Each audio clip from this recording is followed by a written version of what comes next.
I'd like to call to order the regularly scheduled board meeting of the Parish Union School District Number 95 Board of Education for Monday, October the 1st. Let the record show that all members are present except for Member Bailey. The voting sequence for this meeting is as follows: Calvert, Hassler, ISAT, Sanchez, Tuttle, and Davis. Audience to visitors, anyone in the audience like to address the board? If not, consent agenda. In your materials, you have the September board minutes, a list of bills, and the August treasurer's report. Does anyone have any questions on those items this evening? If not, I'd entertain a motion to approve. So moved. Second. Calvert, Yes. Haslett, Yes. Isaac, Yes. Sanchez. Yes. Tuttle, Yes. Davis is yes. I would assume there's no secretary's report since Mr. Bailey's not here. Okay. Superintendent's agenda. Okay, well, the first thing on the agenda this evening is we have a plaque presentation, and Sandy is here. Board is here. Sorry, I have to call you Sandy. Hi. Sandy was a cook for the district for, and I hope this was 40 years? 43. 43! Wow. See? Oh, my goodness. Just didn't know when So to she leave. finally decided it was time to stay home and be with her husband. So you want to present her with the plaque? Yeah, I remember Sandy at Vance and we've been a little bit everywhere. Yeah. 43. Sandy, on behalf of the board, I want to thank you for your many years of service as a 95, and certainly appreciate it. And if you'd like to say anything, you're welcome to. No.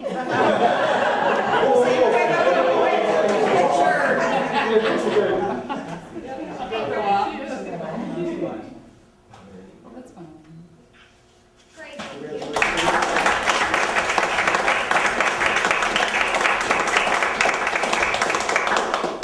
you. And please feel free to, if you want to do test scores, but please feel free to stay as well. Sometimes people do. Okay. The next item on the agenda we have this evening, the building administrators are here and many Mayo staff members. And they will be presenting their ISAT scores from last spring. And they're going to do this a little differently this year. I think they're going to kind of do it as a group for the board. And you, so if you have questions, then you can just refer to any of the administrators. And Carol's going to do a district summary of it.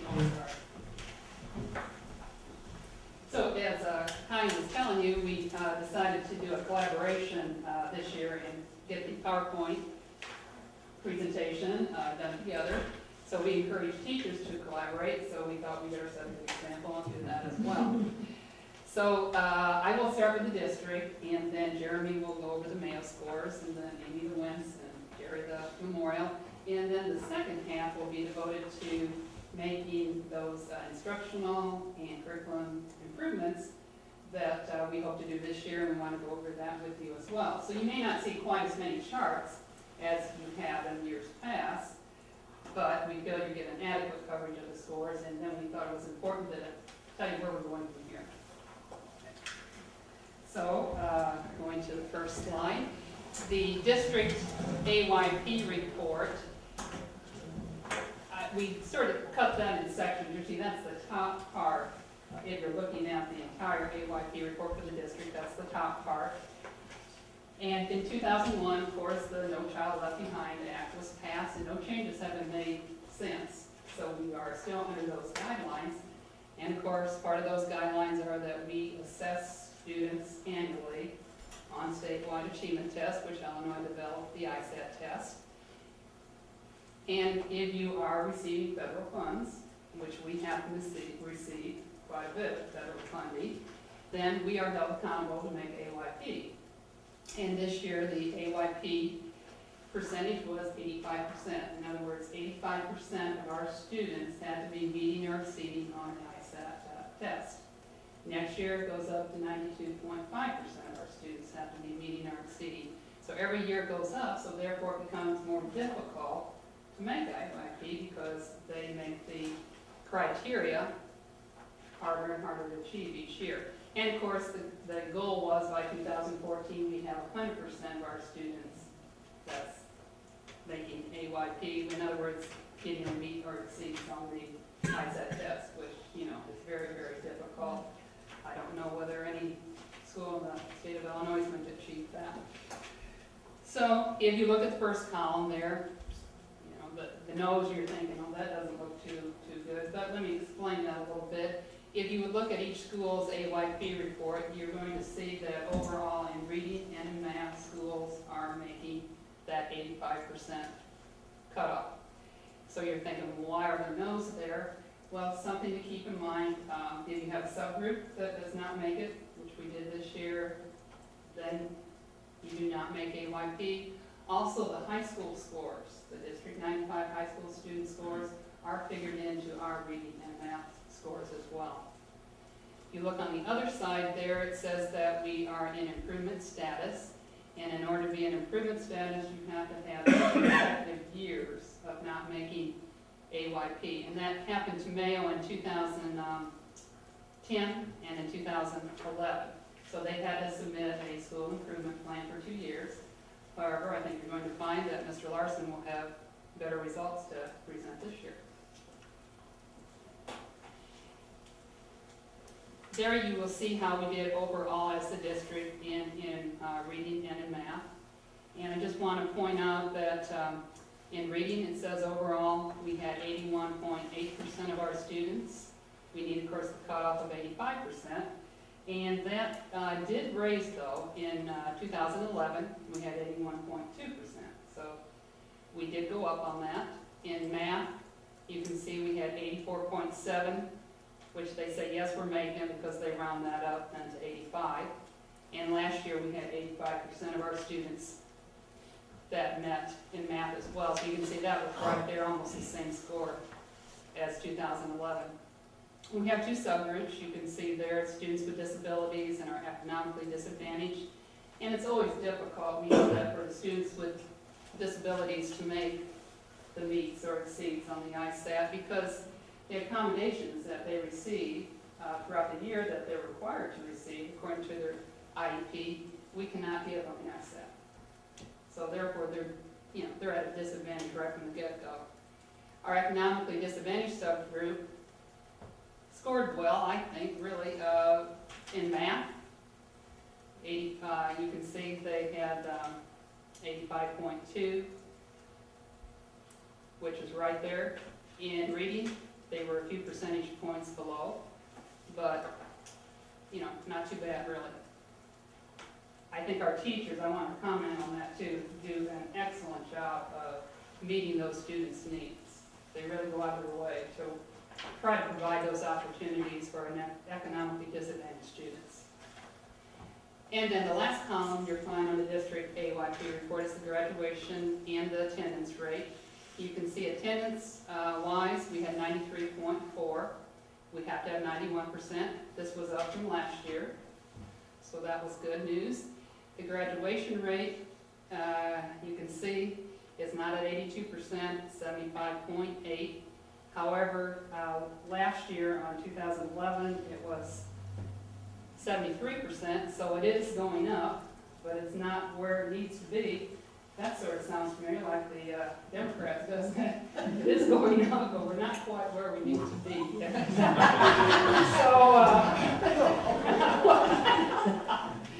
So I'm sure Dave is working on that. I know he wants to bring that rate up too, but at least it's going in the right direction. All right, so I'll turn it over next to Mr. Larson. Can I ask you a question? Sure. Real quick, Yes. yeah. Tell me again on the IEPs, how we're doing IEPs for each student, so it's altered to their needs and so on. Yes. But the testing is not. For example, a lot of the accommodation on a student's IEP would be that you would read a test to them. On the reading test, for ISAT, you cannot read the test to them because that would compromise really the validity of the test. Other things, they have to take the same grade level test as everyone else, where they might not be on grade level, and so a lot of the instruction that they're receiving throughout the year could be a year below what the ISAT test is. I think that even lends more validity to these numbers, because the lowest IEP we have is 18% Right. in one school, highest 26. Right. So we're already disadvantaged by that. Mhm. to start with. Yes. Thank you. No, you're welcome.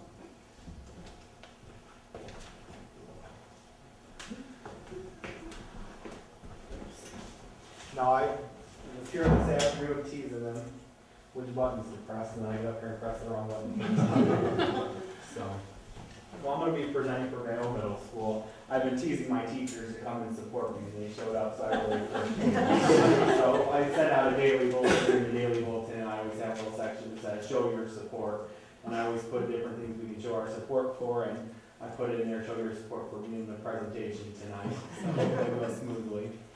The test that we give at Mayo Middle School is the ISAT, which is the Illinois Standardized Achievement Test. And it's basically in 3 different areas, reading, math, and science. Reading and math is 6th, 7th, and 8th. Science they only do in 1 grade. And so they only test science in 7th grade. So just so you're aware of how those numbers add up. Here's our AYP report, and you can see within there that we have yeses for everything, so we did meet everything. I will mention that that is because partially of our safe harbor, because 2 years before we did not make AYP, but we had enough growth that we were able to. So we did make AYP and growth in every area as we were supposed to. Next is just our demographics. Last year, this is when we had our test taken. So come time of ISATs, we had 304 students. In 6th grade, 92, 7th grade, 103, 8th grade, 109. I can tell you at the end of last year, we had 301 students. Right now in Mayo, we have 275 students. Just so you're kind of aware of that. As far as our makeup of males versus females, we have 139 males, 166 females. We had 3 homeless students, 58 IEP students, and 168 free and reduced lunch students. So that gives you an idea of the poverty. If you break this up into graph form, you can see, as far as race goes, 290 who were white, 4 Hispanic, 1 Native American, 9 multicultural. So it kind of gives you a visual. If you want to look at the income status, you can see as far as the IEP, we have our 58, 504 combinations. We have 1. You can see for low income, 167, not low income, 137. So you can see again how that kind of breaks up as far as the income status. So the blue is the low income, so you can see the majority of our school is low income. Now this is where our test scores kind of break out. And this is an overall composite of reading, math, and science. The first thing that you'll notice is that science is the lowest. Well, the reason why science is the lowest isn't because the scores were lower, it's because science is only given in 7th grade, so there's not as many students who add up. So that's why that bar chart instantly looks smaller. If you look here though, you'll see that the middle red line is the tallest, and that's the meets. So a majority of our students are in the meets. You can see where we have, over here, our students who are exceeds. So we do have the top percent score exceeds. And then you can see that the below, in reading we have a significant amount, about 50. Math is lower. And then in science, we have a very small amount of the below, and we had a small amount of warning. And I think that warning is less than 5 if I break out the numbers. So that's overall how it breaks out. Then we're going to go through and we're going to show you 6th, 7th, and 8th grade reading, science, 6th, 7th, and 8th grade math. Now what this graph is, just so you're able to interpret this, as this is scores over time. So this isn't the same group of students, each bullet. What this actually is this is the same 6th grade reading class over time. And so you can see that the state is the blue and that the district is the red. You would see a line for school, but our school, there's only 1 middle school, so we are the district within this graph. And so you can see that we're pretty much stagnant with the state. Wherever the state is, we're pretty much following that. We had some years where we were a little higher, like in 2007, 2008. And then you can see we had some years where we were just a little bit off, like 2009 to 2011. And then you can see 2011, 2012, we were right on. And that's back when we made AYP again this year.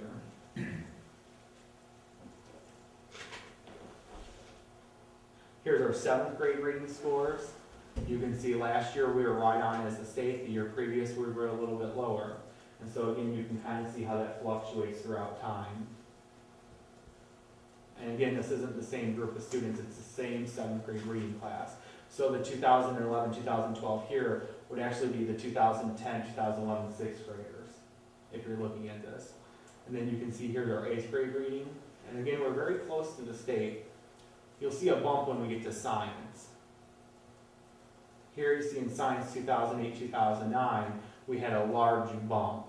So something really significant happened that year. I wasn't here, so I'm not sure, but I'd be interested to find out what went on that year that the scores were increased. It could be a very small amount of students. It could be that we just had very academically gifted students. There could be several different reasons why that would occur. And then you can see 2011, 2012, our red dot is above the state, so we're above state's requirements. For 6th grade math, you start to see more bumps than you did in the reading, and you can see how we're up or right at. In 2011, 2012, we were right at. 7th grade math, pretty much the same thing, right at. And then 8th grade math, it looks like we're just a little bit lower than where the state average came out to be. 8th grade math, one thing to know about 8th grade math is that a lot of times you have, that's when the sequencing really begins to happen, where you have students who are taking the high school algebra or they're taking the 8th grade math still, like the pre-algebra. So it really just depends, you know, what proportion of your class is taking algebra versus the pre-algebra and how that's broken up. So now, are there any questions for me as far as Mayo Middle School? Okay. And we'll be talking a little bit about some of the curriculum development that we're doing now. Okay, just like at Mayo Carolyn Wentz School, we give the ISAT, reading grades 3, 4, and 5, math 3 through 5th, and science is only in 4th grade. Here's our AYP report for last year. Notice all the yeses. We did have one subgroup, students with disabilities that did not meet AYP in reading.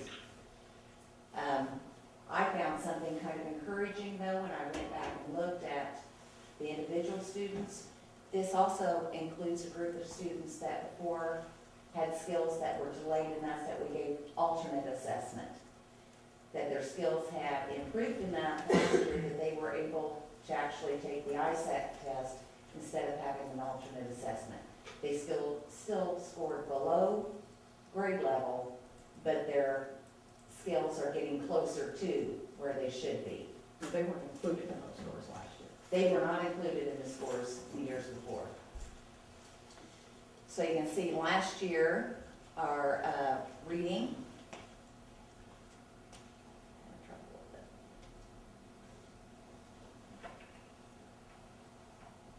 87.6, and math at the 94.4 for overall. Our demographics last year, we had 289 students, 146 males, 143 females.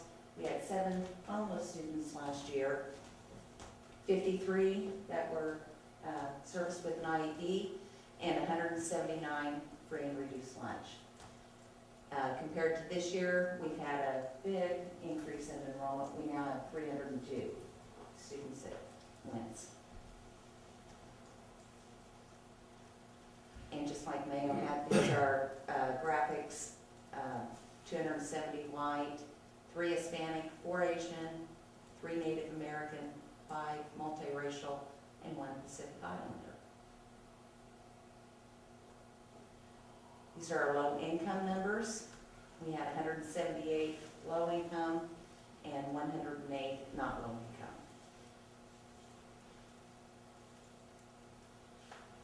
Here's our overall scores. The middle scores, the meets. So on reading, we had the majority of those in the meets. We had really quite a high number in the exceeds also. A little less than 40 on the below, and we did have one student that was in the warning category. In math, most of them met and exceeded, and science, again, those bars are lower just because it's the 4th grade scores.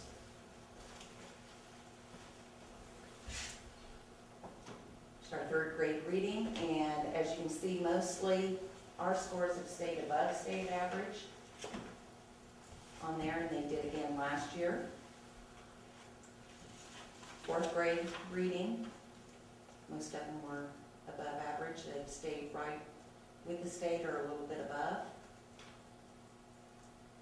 Fifth grade reading, 2010 was a little above, 2011, 12 was right at state average. Fourth grade science, we've been consistently just a little above the state. Third grade math has been consistently above state on that. We usually do very well on our math scores. As you can see in fourth grade and fifth grade, we've had a little more fluctuation. 2009-10 was a little below, next year a little above, and last year right on with the state. Any questions?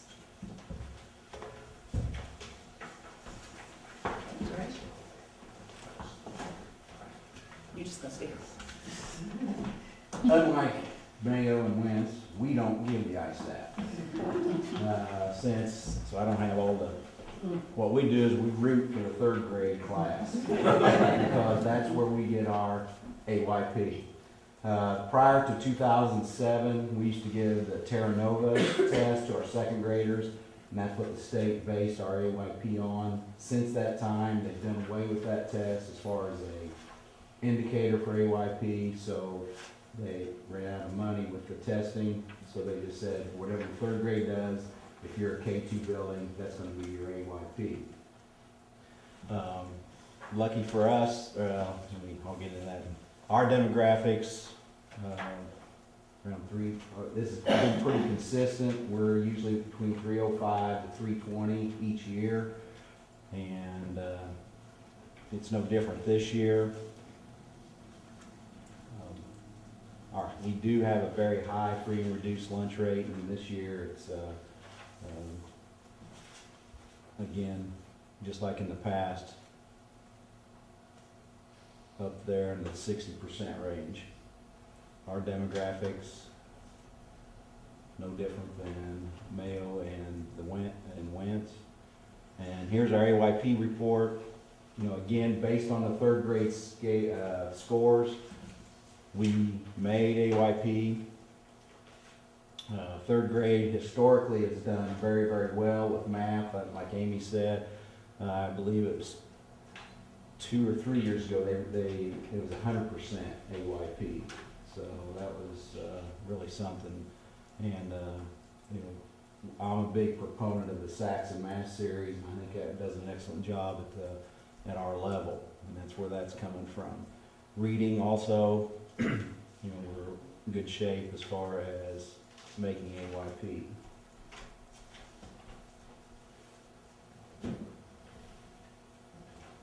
Anything for Memorial School?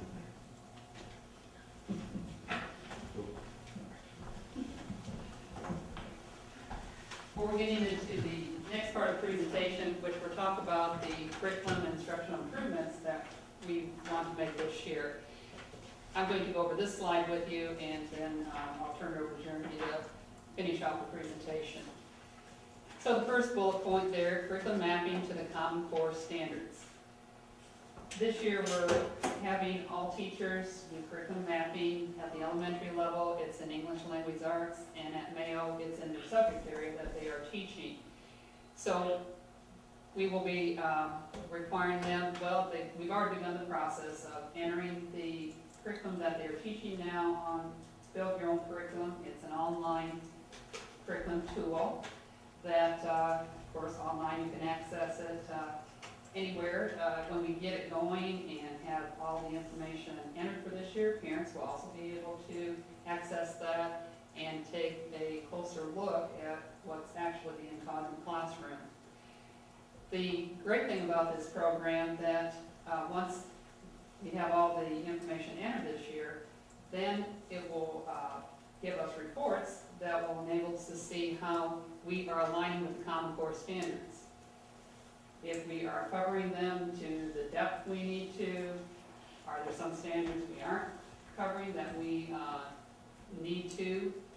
And therefore, we can use this information then, and hopefully over the summer, make curriculum adjustments so that we have better alignment with the Common Core standards. The next one, charting our teaching and learning styles. We encourage teachers to use many different forms of lesson presentation. You know, the traditional teacher gets up and lecture, question and answer, discussion, those are still good, and not that they shouldn't be used, but we want to use other forms as well. For example, the smart board, using clickers, using manipulatives, using cooperative grouping, things like that we're encouraging teachers to use, and therefore we will be able to address the learning styles of our students if we do different forms of instructional methods. Checking for mastery is becoming much more important with Common Core standards because each grade level has a certain set of skills that the students must master before they go on to the next level. And if they're not mastered, for example, at the second grade level, then the third grade teacher gets them, assumes they know this because she's going to take off right where they left off into the material she's required now to cover. So mastery becomes essential, and we're going over with the teachers different ways to assess students, formative and summative assessments, and the different activities that they can use for that. Professional learning communities is where teachers get together and collaborate. No more do we want a teacher just to be in her own classroom and just shutting the doors and doing her own thing. We want teachers to be sharing subject-wise, for example, at Mayo, and then grade level-wise at Mayo as well, and at the elementary level. So I think principals have made time in their day or their schedules so that they have this collaboration time for the teachers. And then the last one there, core and more. Core for the basic instruction that is given to the students. The more because we know that we have a few students who are not on grade level, and so therefore there need interventions. So the principals have developed their RTI plans this year. They made improvements to them, and so they hope to address that area more effectively this year. And also, let's not forget our advanced students. So the more there refers to them, providing them with more challenging curriculum as well. I'm going to show you a few examples of things we've been doing at Mayo Middle School, and there's no names on it, so how we taught. But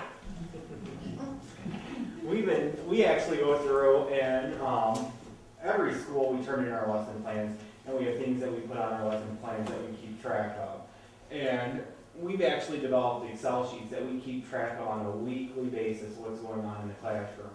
Every classroom has their set of standards. If you're talking about a language arts classroom, they have their 47 ELA standards. 6th, 7th, 8th grade, each one has 47 ELA standards that they have to teach. So we go through and we keep track of those. You know, I was previously a computer teacher, and when I taught computers, I would spend a lot of time on web design. But then when I had to teach other things that I didn't really care as much about, like typography, to show them the difference between like a serif and a sans serif font, like your Arial or Times New Roman, I didn't spend as much time on it because I didn't really care about it. And that's just the truth of the matter. You teach what you enjoy and spend maybe more time on those things that you enjoy. Well, sometimes those things carry over to your students. You know, if I'm teaching the things that I enjoy, it doesn't necessarily mean it's the things that are important to my students. And so we go through and we actually keep track on a weekly basis. And you can see this is like 6A, 6B, 6C, 6D. And what those are standards. The 6 in front of it would stand for 6th grade. Typically what this would look like is and if I think back to like my language arts teachers, it'd be 6, RIT, like 7. And what this stands for is 6th grade reading informational text, standard 7. That's what that represents. And when we put surveying or mastery on here, this is an interesting concept that we've really been having a dialogue in our school about. So like for example, when you see the green at the end that says yes, that means yes, I taught that standard, but to what depth have you taught that standard? So for example, you can see that 6A has been taught 24 times, 6D has only been taught twice. And so you can see that it's not necessarily to the depth of what we want. Now, again, we're only a fourth of the way into the school year, so by the time that you finish off, you kind of want things to level out. So we're actually keeping track of to what depth are you actually teaching it, and are you surveying something, or are you mastering something. Again, if you go back to like maybe like a third grade math class, in third grade they learn multiplication. You really want them to have multiplication down before they go to fourth grade and they start learning division. It's just going to be more difficult for them. However, in your third grade standards, you might have a standard that says how to read a bar chart. You know, it's not that necessarily one standard is more important, but it really truly is important for your students to have the idea of multiplication mastered, whereas the bar chart we can review and continue to move on. But if you don't have that fundamental multiplication down, you're going to struggle more. So you definitely do have those core concepts that might be more important. So again, you know, are you surveying or are you doing mastery? And we go through and we actually keep track of standards per week. And this just kind of makes us think, you know, and realize what are we doing and why are we doing it? And it's really interesting because at first we might compare ourselves to different content areas, but you find a lot of commonalities when you start comparing, you know, within your own subject area. For math, usually you don't walk in and say, I'm going to teach 12 standards today. You're not going to learn, you're not going to walk into a math class and say, we're going to learn division, subtraction, multiplication, and you know, how to find the slope of a line all in one day. That'd be ridiculous. You're going to learn how to do maybe one or two skills. But when you walk into like a language arts classroom, you read a story, you discuss the story, you write about the story. There's several concepts that you spiral through. So it really is different depending on what classroom you walk into. The next thing is our teaching and learning styles. We actually go through and we've been graphing our teaching and learning styles. And so what this is this actually shows how we assess our students. And you can see there's different ones that you can actually look at. We have one that's very colorful and one that's not. Now it's not one that's not good and one that's not bad. This is basically the idea that typically you teach the way that you learn. And that's just the truth of the matter. If you go back to my computer class, I primarily taught through projects. And that's just the truth of the matter. I always had my students working on projects. Now, if I had a student who was a calculus student coming into my high school web design course, they would really struggle in my course because they didn't like to be creative. They wanted to be told exactly what it should look like. I don't want to come up with my title. Mr. Larson, tell me how it should look. Whereas other students who were your more practical or creative students, they really enjoyed my course. So I have to remember, you know, it's not necessarily the way I learn, but it's the way that best fits the learning of my students. Also, you have to realize that you're going to have a graph that might look like this in your ELA classroom. This isn't necessarily appropriate in math. You're not going to go through math and have a million different types of activities because you really have to drill down multiplication. You really have to drill down certain skills. So it really depends on what your subject area is. So what we do at Mayo is we keep track of all these assessments and we start comparing them within our content areas. So you're going to see commonalities between math. And I might have one math teacher say to another math teacher, what's that on your pie chart? And then maybe they want to incorporate that into their classroom to fit the need of another student. So it's something that we do. At Mayo, what we did is we actually switched. We had team meetings, which would be 6th grade team, 7th grade team, 8th grade team every week on Wednesday. And my staff has very graciously every other week donated their time to, instead of team meetings, to do content area meetings. So now every other week math gets together, language arts gets together, social studies gets together, and we can go through and kind of chart how all this works out. The last thing that I really want to look at, and you're going to be seeing more of this in the future, is the rigor and relevancy chart. The Common Core Assessment are the new set of standards. It's what we have to go by. The company or the agency or organization that's putting together the testing is called PARCC, P-A-R-C-C.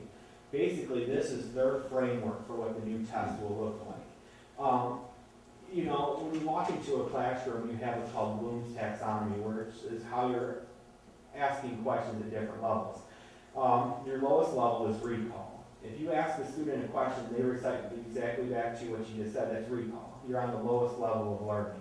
You could take vocab words from a high school class, give it to an elementary student, and they could go home and memorize those words with their parents and connect them, but there's really no meaning to it. It's meaningless. That's your recall. Your highest level is your evaluation or synthesis, which is at the top. So I'm looking specifically in this line right here, evaluation or synthesis.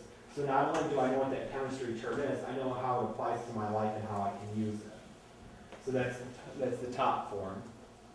If you're looking at the relevancy going across the bottom, this is basically, if you're all the way over here, it's within your content area. We've always been told cross-curriculum is very good. Cross-curriculum would be in the middle.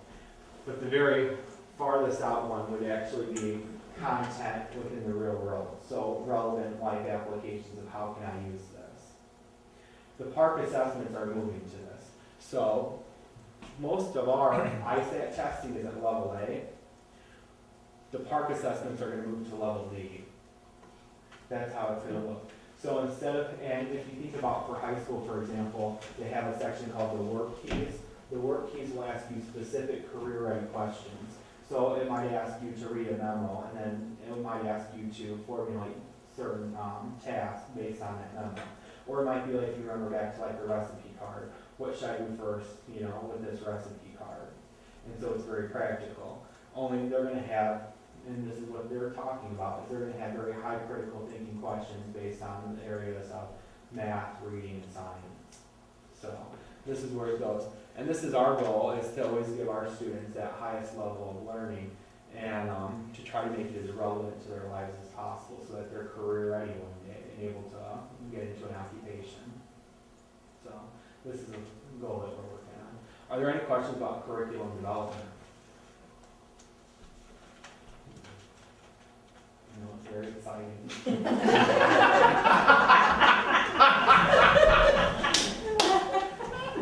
And I'll tell you what, I know these little charts don't look like much, but I'll tell you, we spend a lot of time working on it. And I'll tell you, I'm being serious, we spend a lot of time in our classrooms working on it, and it means a lot. Because I've explained just maybe a few different areas that you can pull from it, but there are so many areas that can really impact the learning of a child by just looking and evaluating this. Because sometimes you go through the motions because you've done it so much, but just to sit back and say, why am I doing it this way, and how can I do it better? And it's hard to sit there and be the person, and I appreciate my teachers doing it. It's hard to sit back and say, how can I change? Because even I know that there's areas I don't want to change, because I think I'm pretty good at what I do. And the truth of the matter is I can always change. And I appreciate the You won't tell your wife that. She knows.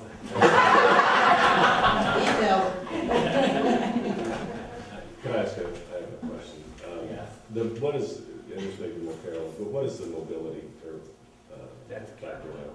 The mobility rate for our district, Yeah.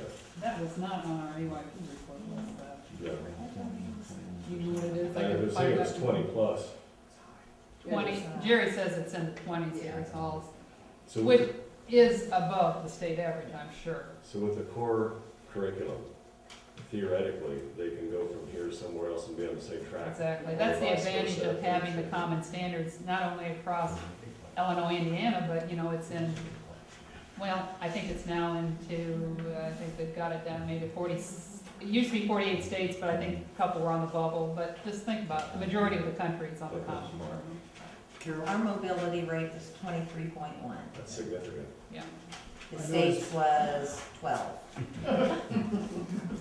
I noticed we had quite a few homeless children. Are we able to help them in any way, to refer them to any agency to help their families? Yes. And the other thing to note, what qualifies you as homeless, the definition of homeless is you could be living with a grandparent Oh, and you're homeless. You could be with an aunt or an uncle, you're considered home. Doesn't mean they are without a home, but they're not in a two-family home or they've been dislocated for whatever reason, lost a job, so they still may be with a parent even. But How high is the number for the, I mean, obviously, we're at 60% free and reduced lunch in some places. What is the break point of that? I mean, what number for family of four is considered eligible for that? When it comes in? I don't know what they are. So that, we could get that information. You get it on your food, your Yes, lunch. it's on the lunch form, so we can get that I'd to just you. be curious Yeah. how high that number really is. Right. I mean, It's- I'll make a note of it. thank you. How many years have we tracked? Yeah, I'm thinking maybe around 4. How many years have we tracked that statistic? Oh, the homeless or? No, Every year. but This is how how far we back get does it go? Oh, gee, I don't know. We have record, that we thought we could do on our lunch counts totally. I mean, every year, that's how we determine free and reduced lunch. Is our number increasing Oh, yeah. every year? Not improving. We've always had a high, but it The is last- increasing. The last 5 years has been a lot higher. In the 80s and 90s, we were running around 40%. Because you were in Title I, so Right. you remember that. So Because that's where their counts came from. Has the income number eligibility increased significantly since then, though, as far as income standards? It's based like on the federal poverty level, and I forget what the number is, how many times the poverty level per number of people in the family. But really, that hasn't changed a whole lot, but our numbers of kids that qualify has. Thank you very Thank you, much. everyone. Great presentation. Okay, the next item on the agenda is a tax abatement. We received information from the county clerk, Audrey Griffin. We only have actually one company for an abatement this year. Everybody else is maxed out on there, so North American Lighting. And this is their last year. It's 2011, paid in 2012. They are down to a 20% abatement. It starts off at 100% and it goes for 10 years. And each year I make sure on our form we mark what year it is, and I check to see if they've kept their employees up to whatever number of employees they guaranteed for their abatement, and NAL has. So at this time, I would ask that the board approve the final year of the tax abatement for North American Lighting at 20%. Second. Any discussion? If not, Calvert, Yes. Haslett, Isaac, Yes. Sanchez, Yes. Tuttle, Yes. Davis is yes. Okay, application for recognition of schools. Each year, we are asked, and we fill out for the state, and they ask about our support staff and staff we have working in the building. They ask certain questions, are they all certified or qualified and highly qualified in the buildings? So I have the applications in here for everywhere from the preschool, Creative Center, Memorial, Wentz, Mayo Middle School, as well as our students at the employees at the Paris Cooperative High School. So at this time, I would ask that the board approve the application of recognition for the above-mentioned schools for the 2012-13 school year. Any discussion? Second. Sorry. That's right. Any discussion? Calvert, Yes. Haslett, Yes. Isaac, Yes. Sanchez, Yes. Tuttle, Yes. Davis is yes. We had a facility request, and this was from the Good News Club. They have asked to use Wentz School, a classroom. Did she contact you as well? I need to talk to Mrs. Perry about this. Just one classroom for their Good News Club. It would be 1 day a week. So at this time, I would ask the board to approve the use of the classroom at Wentz for the Good News Club with no fees, but the schedule to be determined and approved through Mrs. Perry. And they are aware that if there's anything else going on, or then the school activities would have priority. So moved. Second. Any discussion? If not, Calvert, Yes. Haslett, Yes. Isaac, Yes. Sanchez, Yes. Tuttle, Yes. Davis is yes. You have a fundraiser request from the Creative Center, our pre-K program. It's their annual fundraiser, and I would ask the board to approve the fundraiser request for the Creative Center. So Second. Any discussion? If not, Calvert, Yes. Haslett, Yes. Isaac, Yes. Sanchez, Yes. Tuttle, Yes. Davis is yes. Okay, we did receive a $500 donation from Eli Lilly to the Partners in Ed, which is our art program at Mayo Middle School. And we received a $250 donation from the Kiwanis Club for the Willis Early Childhood Center. I'd ask the board to accept these two kind of donations. So moved. Second. Any discussion? If not, Calvert, Yes. Haslett, Yes. Isaac, Yes. Sanchez, Yes. Tuttle, Yes. Davis is yes. Okay, the only other item I have, and it's one informational item, there had been, at several meetings, Mr. Kraft had come and he had asked about our Tort fund, and there was a couple of projects. He had inquired about our sprinkler project and a playground project, and was that acceptable out of Tort? I indicated to him that we would check this with our auditors and with our attorneys. And when our auditors looked at it, they said they did not see anything wrong with taking those projects out of our tort plan. What it did, they said you might check with your attorneys, which I did as well. What this led me to, and I'm going to thank Mr. Kraft, actually I asked him to come in and we talked, and he brought documentation in of why. I said, look, I just want to know why you feel these were inappropriate, and we'll compare to what I have, and I'll take, there's no sense in us debating on whether it was appropriate or not. So he came in and we had a nice meeting, and when I sent the things in, of course, it caused me then to look at our tort plan a little closer. I had some issues or more concerns. We take some of staff's salaries, or just a small percentage if they're in a risk area, some of your custodians, your nurses, those types of positions. When I spoke with our attorneys, they sent me, and we will be revising, I'll be bringing you a copy of the proposed revised risk management plan. What I'm hearing from them is the tort law, the statute, is so vague and so gray that when districts and public entities started using their tort funds, it really does not spell out exactly, you can take this, you can't take that. It's pretty vague. So what's happening is more and more times citizens are coming and questioning, and these things are being gone through the court system to find out. Well, you might get a ruling yes one way on one project, or no one way on another. So what they are actually recommending, saying many public bodies are doing, are becoming much more conservative on their tort. Since those, like I said, the statute's vague, and unless they make it a little more clear, we decided that this coming year, we aren't going to levy any dollars. Now, that's not to say we're not going to spend any. We have surplus, and we can carry a surplus.